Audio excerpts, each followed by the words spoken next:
전화 연결해 볼까요? 기호 4번입니다. 공화당 후보인 신종렬 후보자분 전화 연결해 보겠습니다. 전화 주셔서 감사합니다. 즐거운 하루 되세요. 네, 전화벨 소리 이렇게 들리는군요. 네. 예. 여보세요. 감사합니다. 네네, 신종렬 후보자님, 저희 관악 FM입니다. 네. 예, 안녕하세요. 네, 안녕하세요. 예. 일단은요, 시간은 예. 전체 합치면 약 14분이 되고요.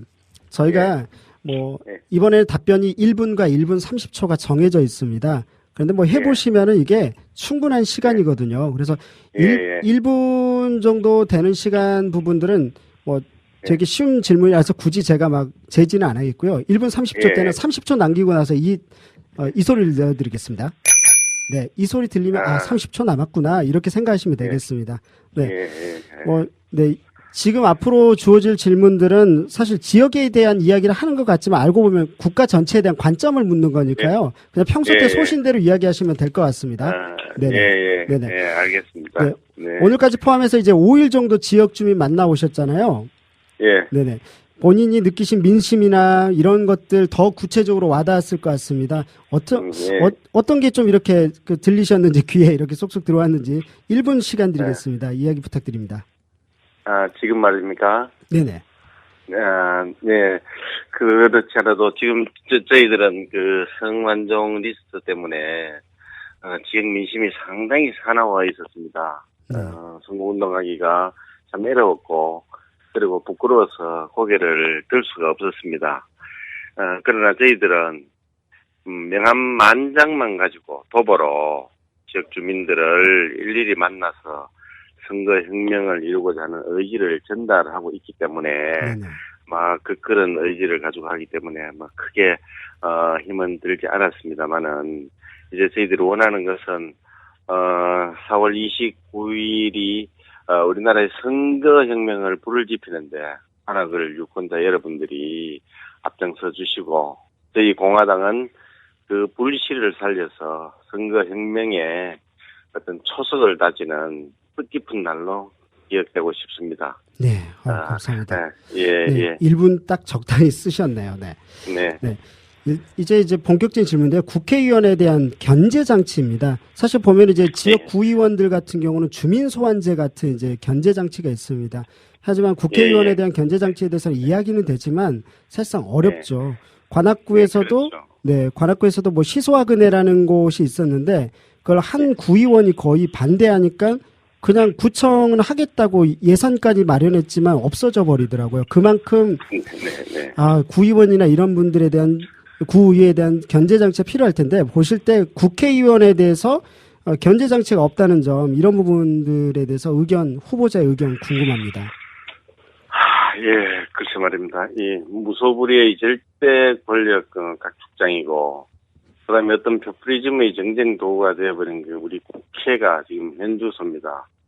이렇게 볼 때 정치 실패에 따른 여러 가지 심각한 사회적 비용이 많이 발생하고 있는데 국회의원의 권한은 상권 분립의 원칙에 입각해서 만들어진 것은 맞지만 입법기관이라는 어떤 특권 뒤에 숨어가지고 이 무책임한 발언, 무분별한 어떤 입법행위 그걸 통해서 이걸 정쟁의 도구로 악용한 이런 사례가 있은 지 오래됐습니다. 그래서 국회 부작용으로 성완종 리스트를 탄생시키게 되었습니다.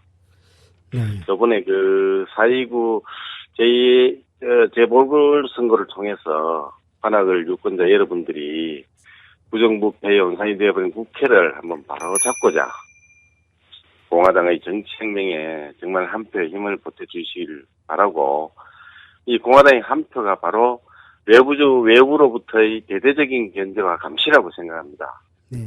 그래서 또한 우리나라의 1인당 GNP 대비할 때 국회의원의 세비가 지금 다른 나라 국가보다 상당히 높죠. 그래서 이제 국회의원들이 남용하는 면책 특권, 어떤 불체포 특권, 세비, 그리고 기타 여러 특권들을 도려내야 할 암덩이라고 생각합니다. 후보자님 1분 30초 다 쓰셨습니다. 일단은 말씀 감사합니다. 이 부분은 어쨌든 국회에는 견제장치로서 일단 다른 정당에다 투표를 하는 것 역시 견제라고 보실 수 있다라는 거잖아요. 그렇습니다. 영유아 복지 이야기로 들어가 보겠습니다. 방금 전에 이제 시소학은의 이야기를 했는데요. 사실 예. 보면 이제 노인면 노인과가 있습니다. 구에도요. 노인, 네. 그렇죠. 청소년도 청소년과가 있는데요. 예. 영유아 쪽은 영유아 과가 없습니다. 보통 이제 보육 정책을 갖고 그냥 보건복지라든지 복지정책과에서 그냥 보육으로 이렇게 되어져 있더라고요. 이거 보니까는 이제 예. 관악구에서 이런 영유아 관련된 체계적인 통합적인 게 예. 없다 보니까 도입된 게 시소와 근혜였었는데요. 예. 이런 게 아쉽게도 사라졌습니다. 어, 네, 후보자께서 보실 때 이제 한국 사회 영유아 복지라든지 또 특히 이제 이 시소와 근혜라는 게 영유아 예. 사각지대, 우리 뭐 박근혜 대통령도 사각지대 이야기하시지 않으셨습니까? 네. 그렇죠. 네, 이런 사각지대에 대한 복지를 담당하는 거였습니다. 그래서 영유아 복지라든지 영유아 사각지대에 대한 복지에 대한 관점, 후보자의 관점이 궁금합니다. 예. 그렇습니다. 1분 30초 안타까운 드리겠습니다. 일입니다. 예, 안타까운 일인데, 사실 영유아 복지는, 저도 뭐 구청 공무원을 할 때 이 복지 업무를 담당해봤습니다만, 아동복지의 한 부분에 속합니다. 네네. 그래서 아동복지라는 것은 아동이 정말로 행복을 느끼고 성장, 발달을 할 수 있게끔 하는 이 어떤 법과 제도, 서비스를 말하는데, 우리 부모가 자녀 양육의 책임을 충족시킬 수 없을 때, 그리고 또 지역사회와 사회가 아동이나 가족이 요구하는 보호와 지원을 제공할 수 없을 때 필요한 어떤 그런 서비스라고 보거든요. 그래서 여기서 주목해야 될 게 바로 우리 보육인데, 전체 어린이집 국공립 5.3%입니다. 네. 그래서 반면에 개인이 설립하여 운영하는 민간 어린이집은 36%, 민간 보육 의존도가 87%에 달하고 있는 실정입니다. 네네. 그래서 보육 환경이 우수하고 보육료가 저렴한 국공립 어린이집이 반드시 필요하고 그 공보육을 구축하는 일이 중요하다고 생각합니다. 네. 이상입니까? 예. 네네네. 감사합니다. 이제 주거복지 이야기로 가보겠습니다. 계속 뭐 복지 이야기만 하고 있는 건데요. 주거 관련된, 사실 뭐 전세대란 때문에 요즘은 뭐 명함도 못 꺼낼 정도로 너무너무 비싸죠. 네네. 관악구도 예외가 아니더라고요. 보니까 10평짜리, 일반 주택인데, 10평짜리인데 거기가, 일반 주택이 10평이면 예전 같았으면 보통 4천이면 됐거든요. 지금은 8천만 원 정도. 네, 8천만 원 정도 너무 비싸더라고요. 그래서 이런 상황에서 보면은 이런 상황인데 최근에 또 도림천을 따라서 서울대 입구까지 이제 경전철 들어서면서부터 그쪽에서 뭐 집값 올라간다라는 것들 때문에 세입자들은 고민이 많습니다. 그래서 후보자께서 볼 때 뭔가 새로운 주거에 대한 새로운 패러다임이 좀 필요되어지는 시점인 것 같아요. 그래서 이건 누구나가 국회가 해결해야 될 지점이라고도 보여지는데요. 후보자께서는 이 집 문제, 현재의 집 문제를 어떻게 보시고 또 해결책가 어디에 있다고 보시는지 궁금합니다. 혹시 뭐 공약이나 대책도 있다라면 좀 더 자세하게 이야기해 주면 좋겠습니다. 1분 30초입니다, 시간. 좀 어려운 문제입니다. 여태까지 이제 공공임대주택의 발전 과정을 보면 공급 위주의 기조를 띄워온 것이 우리 한국의 성장과 비슷한 맥락으로 볼 수 있는데, 그렇기 때문에 어떤 철학이나 비전 없이 무분별하게 이렇게 집이 지어졌다고 본 것이 사실입니다. 따라서 공공임대주택 정책은 새롭게 달라져야 하는데, 뭐 전세대란과 좀 상반된 이야기지만 어떤 이런 주택을 지속적으로 공급하고 유지 관리하는 것뿐만 아니고 주민들이 상가 실적에 중점을 두어야 합니다. 그래서 이제 현대 임대주택법은 여러 가지 특례를 통해서 임차인을 보호하고 있는데, 파산할 경우에 여러 가지 제한을 할 수 있는 조건들이 불합리한 어떤 그런 부분도 있습니다. 그래서 이제 임대 보호 규정들을 확실히 하는 것도 중요하다고 봅니다. 그래서 많은 임차인들이 적용될 수 있도록 적용 범위를 확대해 나가는 법령 개정이 필요하다고 말씀드리고 싶습니다. 네, 말씀 감사합니다. 이번에는 노동 분야입니다. 사실 이제 생활임금이라는 이야기가 이제 뭐 이야기가 나온 지가 얼마 안 됐죠. 그렇죠. 미국이 최저임금이 보니까 9.9달러, 약 한 10,000원 정도 되더라고요. 그리고 또 최근에 오바마 정부가 어쨌든 얼마 전에도 TV에서 나오던데 15달러, 약 15,000원 정도까지 최저임금이 오를 필요가 있다라고 하고 있는데, 한국은 현재 5,580원인데 최근에 이제 알바연대라는 곳에서 이제 맥도날드 사례를 들면서 최저임금 10,000원을 들고 요구하기 나서기도 했죠. 네네. 네네. 그래서 이 생활임금 관련해서는 관악구는 아직은 시행을 못하고 있지만 성북구, 도봉구, 노원구, 서대문구 또 서울시에서 이렇게 하고 있습니다. 이런 최저임금, 생활임금에 대해서 후보자께서는 어떻게 바라보고 계신지 궁금합니다. 예, 이제, 정확한 세부적인 답변이 될란지 모르지만, 전체적인 맥락에서 보면, 일반적으로 최저임금을 올리면, 그만큼 고용을 줄이게 되므로 실업률이 올라간다고 봅니다. 네. 이것이 이제 자본 수익률의 어떤 고정된 값어치를 놓고 보면 맞는 말이지만, 이 수익률이 다른 요소에 맞춰서 보면 적절히 조정된다고 보기 때문에 혹시 틀린 말이 될 수도 있습니다. 그래서 최저임금선에 걸리는 저소득층의 어떤 소득을 높이고 그 효과로 나타나는 물가 상승은 우리 전체 사회가 또 부담을 해야 됩니다. 네. 그래서 이것은 간접세와 같으므로 방향으로 정확히 반대의 속성도 갖고 있는 것은 부인할 수 없는 일인데 국가 전체의 부가 저소득층에 뿌려짐으로써 내수의 수단이 좀 더 원활하게 되는 어떤 그런 임금 인상이 필요하다고 봅니다. 네. 결국 최저임금과 복지는 민주주의에 꼭 필요한 요소라고 제가 이 시간을 통해서 강조드리고 싶습니다. 네. 감사합니다. 네. 네네. 30초 더 남았었는데, 어쨌든 그렇습니까? 네. 네. 더 덧붙일 말씀 없으신 거죠? 20초 남았습니다. 네. 예, 그렇습니다. 좀 더 붙이자면 인력 위주의 산업이 어쩔 수 없이 이 가격이 올라가고 임금이 제품 생산에 큰 영향을 미치지 않을 때 최저임금보다 더 많은 임금을 제공할 수가 있거든요. 네. 그래서 고부가가치의 어떤 상품 가격은 별로 우리 임금 인상에 별로 영향을 미치지 않는다고 봅니다. 그래서 결국은 우리 생활 임금이 어느 정도 확보돼야 된다고 후보자 본인도 생각하고 있습니다. 네, 감사합니다. 감사합니다. 네네. 5번째 이제 지방자치 세금 부분입니다. 관악구도요. 올해 300억 원까지 최대 300억 원까지 부족하다는 이야기가 있으면서 결국은 땅을 팔아서 100억 원 이 부족분을 채웠던 걸로 알고 있습니다. 되게 한쪽에서는 지금 현재 유정필 관악구청에 100만 원 운영이다라는 측도 있었지만 또 한 측에서는 복지비 상승 때문에 어쩔 수 없었다. 결국 이제 중앙정부의 지원 없이는 이건 해결책이 없다라고 하더라고요. 그리고 올해 2014년도 지난 2014년도 이 지방자치단체 재정자립도가 50.1%입니다. 네. 그렇죠. 이런 상황에서는 당연히 중앙정부의 지원이나 뭔가 새로운 개념 고민이 필요할 텐데 이걸 이제 지난 정부라든지 현재 정부의 부자 감세, 법인세, 소득세, 이 종합소득세에서 인하라는 여파다라는 의견이 좀 지배적인 것 같습니다. 최근에 심지어 여당 대표조차도 유승민 원내대표가 2월 달에 증세 없이 복지 어렵다. 만약 그리고 증세한다면 가진 자에게 더 부과하겠다는 발언까지 했습니다.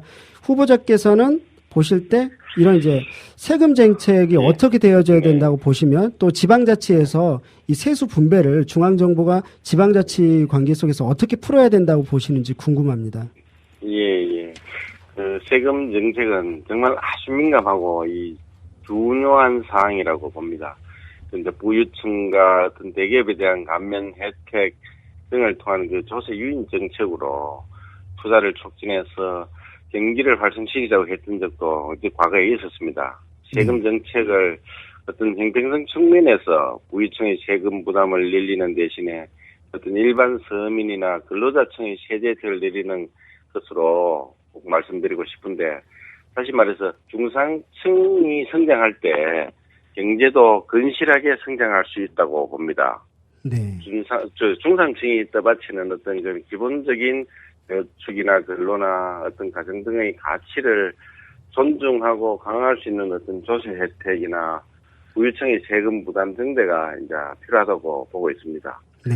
근로자들이 절반이 개 있는 대연금을 갖고 있지 않고 현재 저축에 대한 세금 혜택도 납세자의 부담으로 세금 공제가 주어지고 있는 통계가 있습니다. 네. 따라서 저축에 상황하는 것도 투자 소득에 대해서 면세 혜택을 주어가지고 가정이 세금 없이 저축 활동을 할 수 있도록 해야 할 것 같고 이러한 중상층에 대한 세금 혜택을 줄여서 대수는 고소득층과 대기업들이 세금 혜택을 줄이거나 철폐함으로써 보완될 것이라고 그렇게 생각을 합니다. 네, 감사합니다. 감사합니다. 네. 1분 30초 딱 맞추셨습니다. 네. 예. 여섯 번째 이제 안전 문제입니다. 사실 뭐 세월호 참사 이후 제기된 안전 문제에 대해서는 뭐 어느 누구도 부정하지 않는 것 같습니다. 예. 근데 이 안전물감증은 계속되고 있는 것 같아요. 세월호 이후에도 뭐 싱크홀이라고 하면서 땅이 패이질 않나. 네, 계속해서 많은 사고들이 일어나고 있습니다. 뭐 아주 길게는 삼풍백화점, 성수대교 붕괴 사건도 있었고요. 그리고 또 관악구에 보니까는 그 강남 아파트라고 조원동에 있습니다. 네, 1996년도에 18년 전입니다, 대략. 네. 이 시기 때 정밀 안전 진단 결과 D등급을 받았더라고요. 근데도 불구하고 지금까지 방치했었습니다. 이런 이제 안전에 대해서 어떻게 보고 계시고 안전 문제 어떻게 풀어야 된다고 보시는지 발언 부탁드립니다. 1분 30초입니다. 예. 강남 아파트 현장도 저도 가봤습니다만 참 안타까운 일이었습니다. 그 위험이나 안전이란 말은 그런 말을 듣고 우리가 일생을 마치고 사람도 좀 많다고 봅니다. 저희 공화당에서는 작년 10월 10일 안전한 대한민국 만들기 100일 도보단식 캠페인을 실시하였습니다. 사회 전반적으로 팽배해 있는 어떤 안전 불감증에 대한 계몽 운동이었는데요.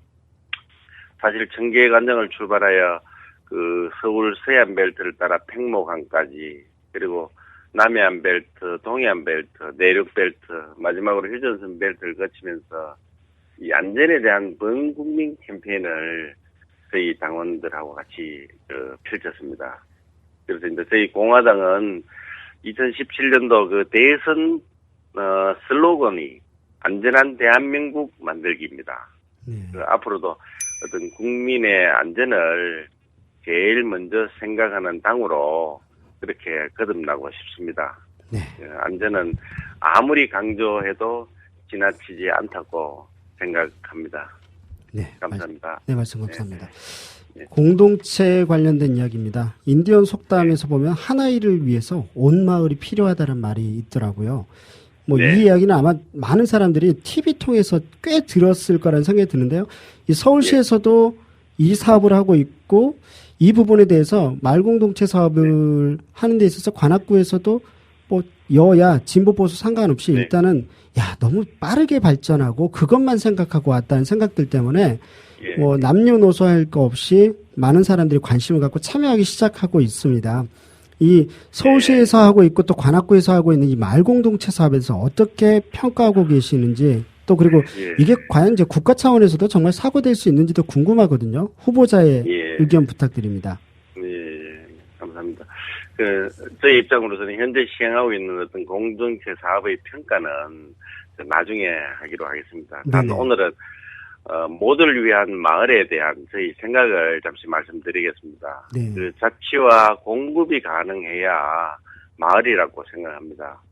이 마을 공동체는 다양한 사람들이 오랜 기간 동안에 함께하면서 만들어집니다.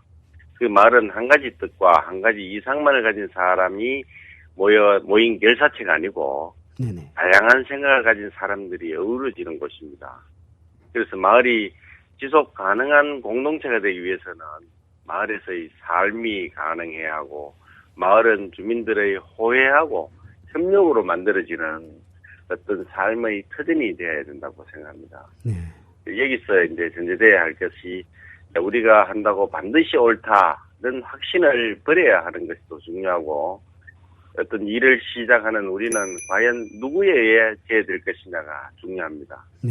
그래서 그것은 지역사회 공동체이고 그 공동체의 공론장이 되어야 되고 마을 기업은 마을의 공론장인 마을회의에서 제어가 되어야 되고 그리고 사회적 기업과 어떤 협동조합도 지역사회 공론장에서 되어야 한다고 봅니다. 그래서 지금이야말로 마을운동과 사회운동의 적극적인 소통이 필요한 시기라고 그렇게 생각됩니다. 네, 말씀 감사합니다. 이제 마지막 구체적인 이야기일 것 같습니다. 청년 이야기입니다. 관악구가 25개 지역국에서 가장 많은 청년이 살고 있더라고요. 20, 30대가. 그런데 이제 지난 3월이었죠. 청년 실업률이 보니까 15년 만에 최고치였다라고 하면서 통계청에서 나왔더라고요. 11.1%. 예. 뭐 예. 경총에서 이런 이야기 날지 모르겠는데 경총에서조차 이제 20%의 체감률이 20% 육박한다는 이야기까지 나오더라고요. 네. 이 청년 실업 어떻게 보고 계시고 어떻게 해결할 수 있다고 보시는지 궁금합니다. 네. 청년 실업의 그 어떤 원인은 노동의 어떤 초과 공급에서 비자발적인 실업이 발생하고 또 개개인의 사정에 따른 자발적인 실업이 그 실업의 대부분을 차지한다고 생각합니다. 그래서 이러한 현 청년 실업을 해소하려면 고용 없는 성장에 따른 문제를 해소해야 되고, 그러면 기본적으로 어떤 일자리 창출이 전제된 어떤 대응책이 마련돼야 한다고 생각합니다. 이를 위해서는 우선 그 실용 중심의 직업관을 확립해야 되고, 3D 업종을 외면하고는 절대 청년 실업을 외면할 수가 없습니다. 그 대학 진학이 반드시 좋은 일자리와 고임금을 보장하지는 못한다는 것을 우리 인식해야 되고, 그리고 또 초중등학교 교육 과정에서 대학 진학 외에 어떤 다양한 진로를 선택할 수 있는 직업의식 교육을 더욱더 강화해야 된다고 봅니다. 네. 그 마지막으로 그 중소기업은 청년 인력 유치를 위해 직원들의 학자금 지원, 기업 복리후생 차원에서 이런 것들을 적극 도입하고, 또한 정부는 이런 세제 지원을 통해 중소기업의 그 어떤 교육비 부담을 최소화해주면 이제 청년 실업은 아마 해소될 것이라고 그렇게 봅니다. 네, 말씀 감사합니다. 네. 이제 아주 구체적인 이야기들은 다 끝났습니다. 뭐 오랜 시간 네, 동안 네. 지난번보다 좀 길었죠. 네. 네, 좀 네네. 그렇습니다. 네. 네. 시간 내주셔서 감사드리고요. 끝으로 네. 일단 솔직히 말해서 저는 이제 공약 부분 5개 공약에서 이제 굉장히 네. 사실 사회 논란이 될 법한 주장도 하셨는데 그 공약을 묻고 네, 싶었는데 그렇습니다. 좀 네. 아쉬워요. 이 선거 시기라는 게 또 법적 테두리에서 해야 되다 보니까 네. 그런 이야기들을 못 나누기 좀 아쉽습니다. 혹시 나중에 시간이 네. 된다라면 저희들도 한번 이걸 좀 시간을 내서라도 좀 듣고 싶습니다. 네. 예. 네. 그렇다면 저희들 올해 핵심 공약을 언젠가 네네. 꼭 좀 언론을 통해서 네네. 말씀드리고 싶습니다. 네네. 그래서, 네, 예. 그리고 마지막으로 이제 앞으로 9일 남았는데요. 뭐 인터뷰에서 하면서 부족했었던 것도 좋고 다른 이야기도 좋습니다. 마지막 발언 부탁드립니다. 1분 시간 예, 드릴게요. 네. 예, 그 5대 공약을 말씀하셨으니까, 네네. 저희 공화당 핵심 5대 공약을 한 번 더 말씀드리고 싶습니다. 네네. 6.25 전쟁, 월남 전쟁, 참전군의 수상, 1000% 인상, 그다음에 성매매 합법화, 네네. 그다음에 종북 자익인사 북한 이주, 그다음에 5.18 민주화 재평가, 사형제도 부활, 이런 것들을 네네. 반드시 입법하는데 저희들이 최선의 노력을 다 하도록 그렇게 하겠습니다. 네. 감사합니다. 네, 말씀 네. 감사합니다. 네. 27일 날도 저희들이 일단 지금 보니까 네. 후보자분들 다 이렇게 설득하고 싶은데 또 네. 어떻게 뭐 한다고 했다 또 안 하게 해도 되고 참 어렵네요. 최대한 하여튼 다른 후보들하고 또 27일 날도 저희가 전화 연결을 좀 준비해 볼 수 있도록 하겠습니다. 예. 네네. 아유, 감사합니다. 네, 감사합니다. 네. 네, 고맙습니다. 네, 감사합니다. 네, 기호 4번 공화당의 신종렬 후보하고 함께 했습니다. 이번에 좀 시간이 좀 꽤 길었죠. 긴 시간이지만 계속해서 함께 해주셨으면 좋겠습니다. 무소속 2번째입니다. 이거 제비뽑기 해가지고 뽑았거든요. 순서가. 그래서 순서가 저번 때하고는 좀 다릅니다. 네.